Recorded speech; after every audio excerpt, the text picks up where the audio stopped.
Hello students, welcome to my channel. तो आज की वीडियो में मैं लेकर आ गई हूँ बीकॉम सेकेंड ईयर के थर्ड सेमेस्टर के बिजनेस रेगुलेटरी फ्रेमवर्क का मॉडल पेपर, यानी कि जो बीआरएफ आपका मेजर पेपर है बीकॉम थर्ड सेमेस्टर में, उसका मॉडल पेपर लेकर आई हूँ। और ये जो मॉडल पेपर है एनईपी 2020 के अकॉर्डिंग जो एग्जाम हो रहा है उसका मॉडल पेपर है, आपके न्यू सिलेबस के अकॉर्डिंग मॉडल पेपर है। तो देखिए, अभी जो परीक्षा हो रही है 2023-24 की परीक्षा का ये मॉडल पेपर है। तो जहां भी परीक्षा स्टार्ट नहीं हुई है उन यूनिवर्सिटीज के स्टूडेंट्स इस मॉडल पेपर को जरूर देखेंगे, क्योंकि इसी टाइप के क्वेश्चन आपके पेपर में भी आएंगे जैसे इस पेपर में आए हुए हैं। तो चलिए जल्दी से शुरू करते हैं वीडियो को और आपके इम्पोर्टेंट क्वेश्चन को देखते हैं। देखिए स्टूडेंट्स, आपके पेपर का जो फॉर्मेट है वो तो मैं आपको बार बार बता चुकी हूँ कि कैसा है, तो आई होप कि आपको वो मुझे ना बताना पड़े। तो आप लोग देखिए, सबसे पहले क्या होता है, नोट दिया होता है जिसमें आपको निर्देश बताता है कि किसके अनुसार आपको प्रश्नों के उत्तर देने हैं। और 3 सेक्शन होता है। सेक्शन ए आपका होता है very short answer type question, अति लघु होता है आपका, जिसमें 10 प्रश्न दिए जाते हैं और 10 प्रश्न के उत्तर आपको लिखने अनिवार्य होते हैं और सभी के उत्तर आपको 50 शब्दों में देने होते हैं और प्रत्येक के लिए आपको 2 अंक मिलते हैं। तो चलिए आपके क्वेश्चंस को देखते हैं। देखिए, आपका फर्स्ट क्वेश्चन है what is meant by agreement. Agreement क्या है, क्या समझते हैं आप एग्रीमेंट से, ठहराव क्या है। अब देखिए, एग्जाम्पल के थ्रू समझिए, एक पार्टी दूसरे पार्टी के सामने कोई भी प्रपोजल रखती है किसी भी कार्य को करने या न करने के उद्देश्य से। तो यदि दूसरी पार्टी उस प्रपोजल को एक्सेप्ट करती है, अपनी स्वीकृति दे देती है, तो वो क्या है, एग्रीमेंट बन जाता है। उसके बाद अगर उसका उद्देश्य लीगल होगा, इन्फोर्सेबल बाय लॉ होगा, तो वो बन जाएगा आपका वैलिड कॉन्ट्रैक्ट। अब देखिए, क्वेश्चन नंबर 2 है explain the term offer and acceptance. देखिए, ऑफर अभी मैंने आपको बताया कि एक पार्टी दूसरी पार्टी को जो ऑफर देती है, प्रपोजल देती है किसी भी कार्य को करने के उद्देश्य से, वो क्या कहलाता है, वो ऑफर कहलाता है। और एक्सेप्टेंस, अब जो एक पार्टी दूसरे पार्टी को ऑफर दे रही है तो दूसरी पार्टी अगर उस पर अपनी स्वीकृति देती है कि हाँ ठीक है हम मिलकर इस कार्य को करेंगे, तो वो क्या बन गया, वो एक्सेप्टेंस बन गया। तो एकदम सिंपल सी चीजें हैं जो डेली लाइफ में आपके होती है, जो बिजनेस होता है उसमें ये सारी चीजें होती हैं। अब देखिए, थर्ड क्वेश्चन है व्हाट इज अनड्यू इन्फ्लुएंस। अनुचित प्रभाव क्या है। देखिए, ये क्वेश्चन भी बहुत ज्यादा इंपॉर्टेंट है और जो आपका फ्री कंसेंट वाला चैप्टर है ये क्वेश्चन वहीं से पूछा जा रहा है। तो ये सारे जितने क्वेश्चन मैं आपको बता रही हूँ तैयार कर लीजिएगा, आपके भी वेरी शॉर्ट में इसी तरह के क्वेश्चंस दिए जाएंगे। क्वेश्चन नंबर 4 देखिए, what do you understand by coercion. देखो, कोर्सियन से आप क्या समझते हो, उत्पीड़न से आप क्या समझते हो। जैसे अगर किसी को डरा धमका कर कॉन्ट्रैक्ट किया जाए तो वो क्या है, वो उत्पीड़न होता है। कि जैसे कि अगर ए ने बी से कहा कि बी अगर तुम मुझे अपनी कार 1 लाख रुपए में नहीं बेचोगे तो मैं तुम्हें मारूंगा। तो अब क्या है, अब बी का मन नहीं है 1 लाख में अपनी कार बेचने का, फिर भी उसे मजबूरन क्या करना पड़ रहा है, बेचना पड़ेगा। तो ये क्या है, डरा धमका के कॉन्ट्रैक्ट किया गया है और ऐसा कॉन्ट्रैक्ट कभी भी वैलिड कॉन्ट्रैक्ट नहीं होता, ये वाइडेबल हो जाता है। अब देखिए, नेक्स्ट क्वेश्चन है डिफाइन कंसिडरेशन। कंसिडरेशन का मतलब होता है प्रतिफल। अब जैसे देखिए, चलिए मान लीजिए आपकी एक स्टेशनरी की दुकान है और आप बुक्स, कॉपी, पेन वगैरह सब कुछ सेल करते हो। तो आपका एक कस्टमर आया और उसने आपसे एक 50 रुपए वाली कॉपी खरीदी, तो आप उसको कॉपी दोगे एक, उसके बदले में वो आपको 50 रुपया देगा।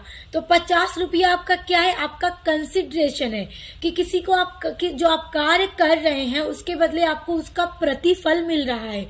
और देखिए, जब भी कोई कॉन्ट्रैक्ट किया जाता है किसी भी कार्य को करने के लिए, अगर उसमें कंसिडरेशन नहीं होगा तो वो कॉन्ट्रैक्ट कभी भी वैलिड कॉन्ट्रैक्ट नहीं माना जाएगा।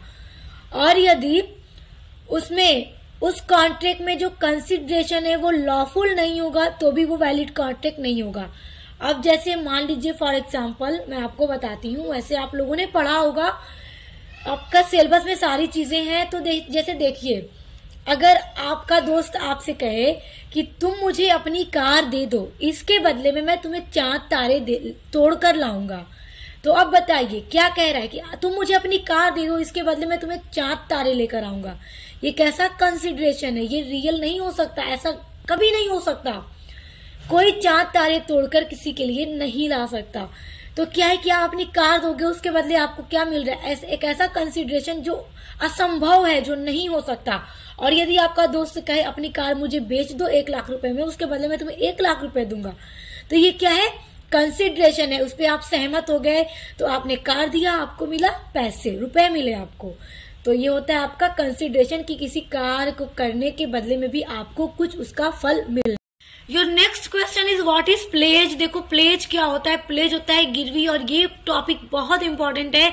ये आपका क्वेश्चन आपके वेरी शॉर्ट में जरूर दिया जाता है। देखो प्लेज यानी गिरवी रखना। जैसे एक एग्जाम्पल के थ्रू इसको समझते हैं। जैसे किसी व्यक्ति को बैंक से लोन लेना है, तो बैंक लोन जब आपको देगा, जब उस व्यक्ति को बैंक लोन देगा, तो क्या भरोसा है कि वह व्यक्ति उसके लोन को फिर उसका जो लोन ले रहा है उसको रिटर्न कर देगा विद क्या है, इंटरेस्ट यानी ब्याज के साथ। तो इसलिए बैंक क्या कहेगा कि आप कोई अपनी असेस्ट आप हमें गिरवी रख दो, जैसे अपने कोई प्रॉपर्टी के कागजात रख दो या अपनी कोई ज्वेलरी रख दो। तो इससे क्या होगा, वो आप लोन लेने के बदले अपनी कोई संपत्ति बैंक के पास रखते हो, वो क्या है, गिरवी। और यदि जिस व्यक्ति ने लोन लिया है वो क्या हुआ, फॉल्ट कर गया, उसने जो भी लोन लिया था बैंक से उसको पूरा नहीं कर पा रहा है, दे नहीं पा रहा है, तो बैंक क्या करेगा, उसकी वही संपत्ति बेच करके लोन को वसूल लेगा, वो क्या है, गिरवी है। अब देखो नेक्स्ट है who can be an agent. Agent कौन बन सकता है, ये क्वेश्चन भी इंपॉर्टेंट है, देख लीजिएगा। बाकी इधर के जितने भी क्वेश्चन मैंने आपको बताए वो मोस्ट इंपॉर्टेंट है। नेक्स्ट है what is meant bye price. Price क्या है, मूल्य क्या है, आप सभी जानते हैं। आप कोई भी वस्तु को खरीदते हैं तो उसका कोई मूल्य होता है, तो आप उस वस्तु को खरीदने के बदले उतना रुपया आप उस दुकानदार को देते हो, क्या है, प्राइस है। नेक्स्ट है explain the meaning of promissory note. Promissory note एक तरह का प्रतिज्ञा पत्र होता है। प्रोमिसरी नोट कौन लिखता है, जैसे एग्जांपल के थ्रू समझो। एक है सेलर जो कपड़े बेच रहा है, एक है परचेजर जो उससे कपड़े खरीद रहा है। तो अब परचेजर ने उधार कपड़े खरीदे, तो अब सेलर से रिक्वेस्ट करेगा, उसे एक प्रोमिसरी नोट लिख कर देगा परचेजर सेलर को कि वो रिक्वेस्ट कर रहा है कि इस ड्यू डेट पे, एक डेट फिक्स बताता है कि इसी डेट पे मैं सारे पैसे क्या करूंगा, पे कर दूंगा, भुगतान कर दूंगा। तो ये प्रोमिसरी नोट हमेशा क्रेता के द्वारा लिखा जाता है और ये एक प्रतिज्ञा पत्र होता है जिसमें रिक्वेस्ट की जाती है एक निश्चित तिथि पर भुगतान करने की। देखो नेक्स्ट है डिफाइन चेक। चेक क्या होता है, चेक सभी लोग जानते हैं। जिससे चेक क्या होता है, ये जैसे कि अगर आपको किसी को पैसे देना है, आप चेक पर वो अमाउंट लिखकर उसके नाम पर लिख के चेक दे दो, फिर बैंक उसका भुगतान करता है, आपके बैंक से उतने रुपए कट जाते हैं और उसके बैंक में ट्रांसफर हो जाते हैं। तो देखिए वेरी शॉर्ट के लिए सारे क्वेश्चन इंपॉर्टेंट हैं, आप इन सभी को तैयार कर लीजिएगा। अब देखिए नेक्स्ट क्वेश्चन सेक्शन बी आ जाइए। सेक्शन बी है आपका शॉर्ट आंसर टाइप क्वेश्चन, जिसमें आपको दिए जाते हैं 8 क्वेश्चंस। अब देखिए सेक्शन बी में आपको क्या नोट दिया जा रहा है कि अटेम्प्ट एनी 5 क्वेश्चन, किन्हीं 5 प्रश्नों के उत्तर दीजिए।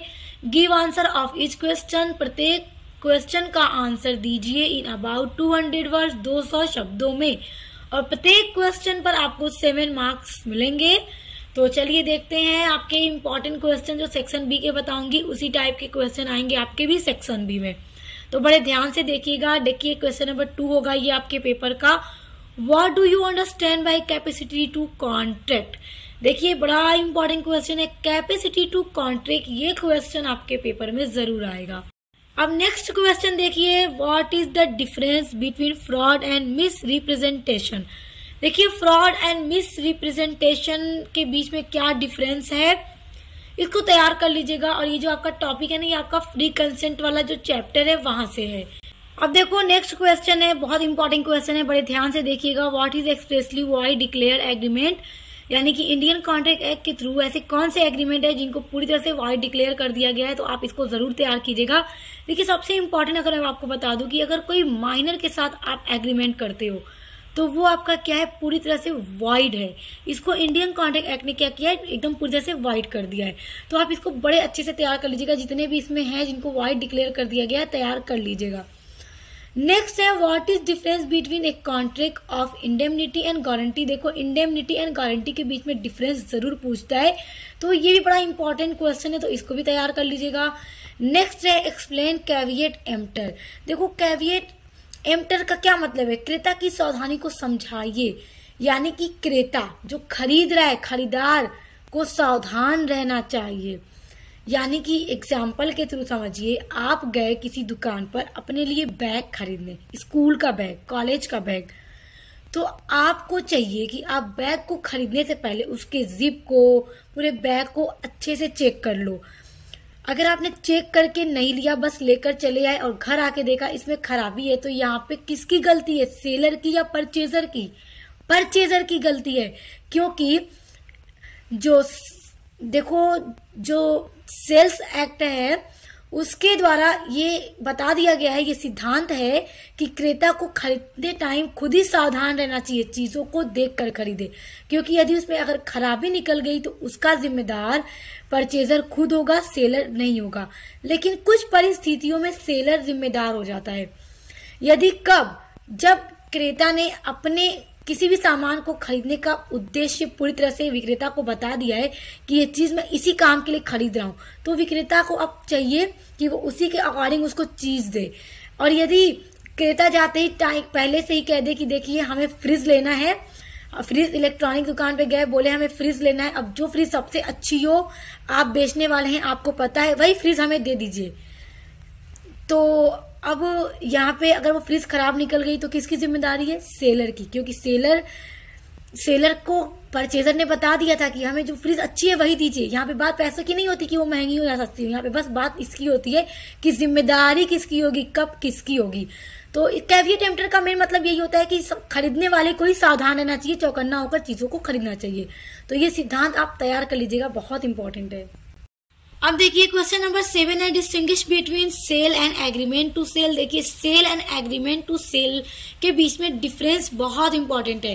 सेल क्या है? जो आपने बेच दिया, आपको पैसे मिल गए, हो सकता है मिलने हो अगर, मगर आपने बेच दिया। जैसे मान लीजिए आपने अपनी कार अपने दोस्त को बेच दी, अब आपकी कार की जो ऑनरशिप है आपके दोस्त को मिल गई, अब आपका दोस्त उसका ऑनर हो गया क्योंकि आपने बेच दिया है। मगर एग्रीमेंट टू सेल क्या है कि आपने अपने दोस्त से कहा कि मैं उस डेट में, फ्यूचर के किसी डेट में अपनी कार तुम्हें बेच दूंगा। तो यहाँ पे आपने क्या कहा है? बेच दूंगा। अभी बस समझौता हुआ है, बेचे नहीं है आपने। तो यही होता है, सेल में चीजें बिक जाती हैं, ऑनरशिप परचेजर को मिल जाती है, मगर एग्रीमेंट टू सेल में ऑनरशिप अभी सेलर के पास ही होती है जो बेचेगा। अभी उसने सिर्फ कहा है ना कि बेच दूंगा, बेचे तो नहीं है अभी। अब देखो नेक्स्ट है, describe various type of cheque. Cheque के वेरियस टाइप को जरूर तैयार कीजिएगा, बहुत इंपॉर्टेंट है। नेक्स्ट है, in what condition can a bank dishonour of cheques. किन किन परिस्थितियों में बैंक के द्वारा चेक को डिसऑनर कर दिया जाता है। ये वाला भी क्वेश्चन बहुत इंपॉर्टेंट है। देखिए एकदम सिंपल से इजी से क्वेश्चंस हैं, आप इन सभी को तैयार कर लीजिएगा, बहुत इंपॉर्टेंट है। आइए आपके सेक्शन सी में देखते हैं। देखो सेक्शन सी होगा आपका लॉन्ग आंसर टाइप क्वेश्चन। ये तो मैं आपको कई बार बता चुकी हूँ जब भी मैं आपके मॉडल पेपर की वीडियोस अपलोड करती हूँ। तो देखो सेक्शन सी में क्या होता है, 4 क्वेश्चन गिवन होते हैं और आपसे कहा जाता है आंसर एनी 2 क्वेश्चंस। किन्हीं भी 2 प्रश्नों के उत्तर लिखिए। Give answer of each question in about 500 words, और प्रत्येक प्रश्न का उत्तर 500 शब्दों में लिखिए। और ये आपका लॉन्ग है तो इसके लिए आपको 10 मार्क्स मिलता है एक क्वेश्चन पे। अब देखो लॉन्ग क्वेश्चन जो मैं आपको बताने जा रही हूँ उन 4 को अच्छे से तैयार कर लीजिएगा, यहाँ से आपका क्वेश्चन जरूर आएगा आपके पेपर में। तो ध्यान से देखिए। What is a valid contract? Valid contract क्या है? Discuss the essential element of a valid contract. ये क्वेश्चन बहुत ज्यादा इंपॉर्टेंट है और ये आपके पेपर में आएगा ही आएगा, आप चाहे वो सेक्शन ए में आए, बी में आए, सी में आए, वैलिड कॉन्ट्रैक्ट जरूर आएगा। Discuss the essential element of a valid contract long में जब आएगा तो पूरा इसी तरह से क्वेश्चन आएगा, तो इसलिए इसको पूरा लॉन्ग तैयार कर लीजिएगा।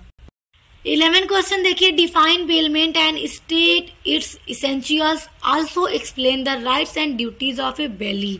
देखो ये क्वेश्चन भी इंपॉर्टेंट है, इसको भी तैयार कर लेना, मगर वैलिड कॉन्ट्रैक्ट और उसके इसेंशियल एकदम जरूर से तैयार कर लीजिएगा।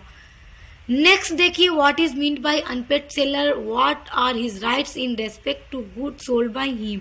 अनपेड सेलर क्या होता है और उसके क्या क्या राइट्स होते हैं, ठीक है। तो जो माल उसने बेच दिया है उस माल के संबंध में उसके क्या अधिकार होते हैं, तो ये भी देख लीजिएगा। नेक्स्ट आपका क्वेश्चन है what do you mean by negotiable instruments. Most important question ये जरूर आएगा। Explain the essential features of negotiable instruments को भी तैयार कर लीजिएगा।